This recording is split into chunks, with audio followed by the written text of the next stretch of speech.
Mesdames et messieurs, chères consoeurs, chers confrères, je vous souhaite la bienvenue au 132e congrès des greffiers des tribunaux de commerce. La profession tient chaque année son congrès dans une ville de France. Nous avons l'habitude de tenir nos travaux sur un thème particulier et de traiter les sujets d'actualité de la profession.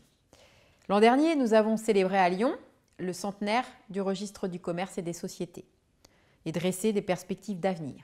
Il y a 2 ans, nous avions eu l'honneur d'accueillir au Havre le Premier ministre en personne, ainsi que les directeurs des principales agences gouvernementales de lutte contre le blanchiment d'argent, le financement du terrorisme et la corruption. Cette année 2020 est particulière. La grave crise sanitaire que nous traversons depuis le mois de mars et qui connaît actuellement une inquiétante résurgence continue à avoir des impacts considérables dans la vie quotidienne de chacun d'entre nous. Le confinement a été une période inédite durant laquelle l'activité économique a été brutalement suspendue.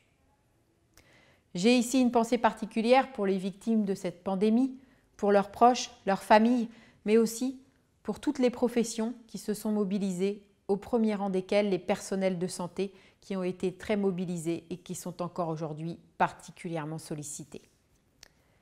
Comme le reste des grandes fonctions de notre société, le service public de la justice a été brutalement impacté. Dès les premières mesures annoncées par le gouvernement pour faire face à la crise sanitaire, les greffes des tribunaux de commerce se sont mobilisés pour assurer la continuité de la justice commerciale. Avec un double enjeu, poursuivre leur mission judiciaire d'accompagnement des entreprises tout en préservant la santé des collaborateurs des greffes, des justiciables et des auxiliaires de justice. Nous reviendrons tout au long de cette journée sur ce thème de l'accompagnement des entreprises. La pandémie qui continue à sévir nous empêche de nous réunir physiquement. C'est pourquoi nous avons décidé cette année de nous adapter à cette situation particulière sans pour autant renoncer à l'organisation d'un événement national. En lieu et place d'une rencontre en présentiel, le choix a été fait d'organiser un congrès 100% numérique au travers d'un site internet spécialement conçu pour cet événement. Vous aurez ainsi l'occasion de suivre nos travaux tout au long de la journée et d'y revenir tous les jours ou semaines qui viennent si vous le souhaitez.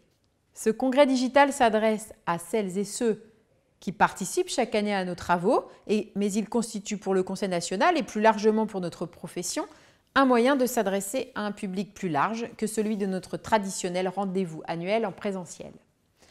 Je laisse à présent la parole à Françoise Printemps, greffier associé au tribunal de commerce de Tours, membre du bureau du Conseil national, et à Victor Geneste, greffier associé au tribunal de commerce du Mans, également membre du bureau du Conseil national, qui ont accepté d'animer cette journée. Je leur renouvelle ici mes remerciements. Je vous souhaite à toutes et à tous un très bon congrès 2020 et vous retrouve en fin de journée, juste avant l'intervention de Monsieur le garde des Sceaux, ministre de la Justice.